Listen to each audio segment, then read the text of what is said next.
Nga sa imuha, kay ba ako nasakitan ka karon sa gibawat sa babae sa imuha. Kay ba ako nga kanang lisod pa dawaton pero abay ako kay istorya ni babae ayaw pagbaton o pagdumot sa babae o ayaw pagpanimalo sila kay gumikan lang nasakitan ka.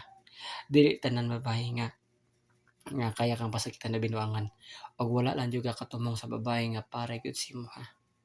O boss, kay ba ako nga sakitan ko karon boss kay tungod sa ilang pagbinuang sa ako pero okay lang boss. Kaya ra nako boss pero salamat kay boss dili lang ko magkanang kuan, dili lang ko magdumot nila, dili lang ko manimalos nila, malag gibinuangan ko pero at least gidawat na ako ang tanan. At least wa ako nagkulang sa iyaha. Kung naay kabala ka boss, dili ko magdumot o dili ko manimalos sa uban. Dili na ko ibalos ang gibuhat sa ari sa uban. Mana karon paabot na ako sa saktong bayi boss. Sakto na imong desisyon bay. Ayaw gyud panimalos sa babae. Ayaw pud sila pasakiti. Kay iluoy ka sa unahan ana. Ikaw ra po'y magabaan bay mo na nga karon pa lang nga dawatan na lang nga dili na gyud siya mabalik mo na nga ayaw ipanimalos sa uban o ayaw pagdumot sa uban. Pasagdi na lang bay. Ikalipay na lang ang tanang kasakit nimo. Kay bawo ko maka-move on ra ka. Kay bawo ko nga magpaabot ra jud ka sa saktong bahay nga para gyud sa imuha og maabot man gyud ang babae nga para gyud sa imuha bay.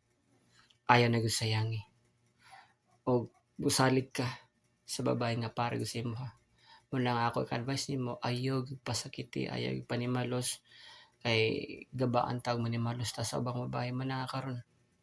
Nga ako ka-advice nimo paminawan ni bay nga pag tinarong ayaw pagbinuang kay walay gaba nga mag-una nara gyud sa ulahi man na karon bay.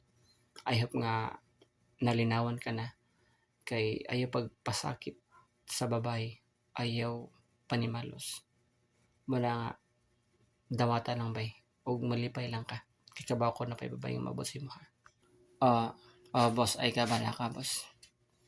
Ako ra to timan ani imong mga tambag sa ako nga magtinarong ko o dili lang ko manimalos sa babae o dili lang ko magbinuang pod sa mga babae. Kay kani tanan maka-move on ako o magpaabot na lang ko sa saktong babae nga para sa kuha o dili ko kayang pasakitan o dili ko kayang binuangan boss. Salamat kay boss. Manatiman-an na ako ang imong mga tambag boss.